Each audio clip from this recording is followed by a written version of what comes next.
Hello అండి, అందరికీ నమస్కారం. వెల్కమ్ టు మా పల్లె వంట.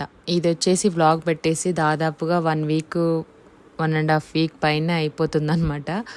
ఇప్పటికి కుదిరింది షార్ట్ వీడియోస్ మనం షూట్ చేసినవి, అలాగే వాయిస్ ఓవర్ ఇవ్వడానికి, ఎడిటింగ్ చేయడానికి.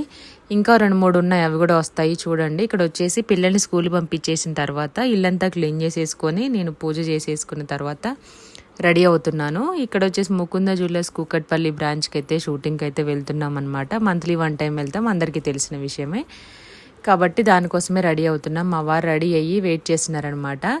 ఇంట్లో మగవాళ్ళందరూ అంతే, లేట్గా లేచేసి బ్రష్ చేసుకొని టీ పెట్టేసి తాగేసి టిఫిన్ చేసి పిల్లల్ని డ్రాప్ చేసి వచ్చేసి కాసేపు ఫోన్ చూసుకోవడం, వాష్రూమ్కి వెళ్ళడం, ఫ్రెష్ అవ్వడం, వచ్చి రెడీ అయ్యి కూర్చుంటారు టీవీ పెట్టుకొని.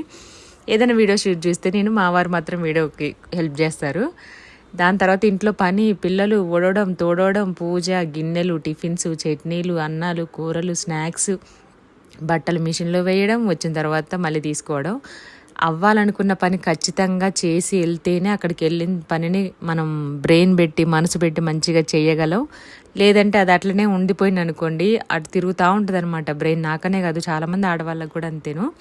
నాకైతే ఇంకెక్కువ అనుకోండి ఆ విషయంలో. అలాగ అనిపిస్తూ ఉంటుంది నాకు. మీకు కూడా అలాగే అనిపిస్తుంది, అయ్యో అక్కడే ఉంది చేసి వస్తే బాగుండని. ఎందుకు అలా అనుకుంటామంటే, ఆల్రెడీ ఇంట్లో చేసుకొని వెళ్తాము, మళ్ళీ అక్కడ జర్నీ చేసి వచ్చి అక్కడ వేరే పని, ఫంక్షన్ ఏదో ఒకటి చూసుకొని వచ్చిన తర్వాత మళ్ళీ వచ్చి మనమే చేసుకోవాలి కదా.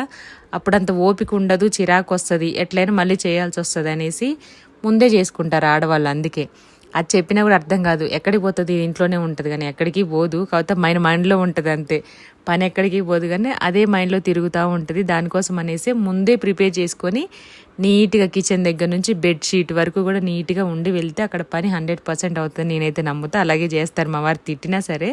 మీరు కూడా అంతేనా కదా? కామెంట్ చేయండి, ప్లీజ్ సబ్స్క్రైబ్.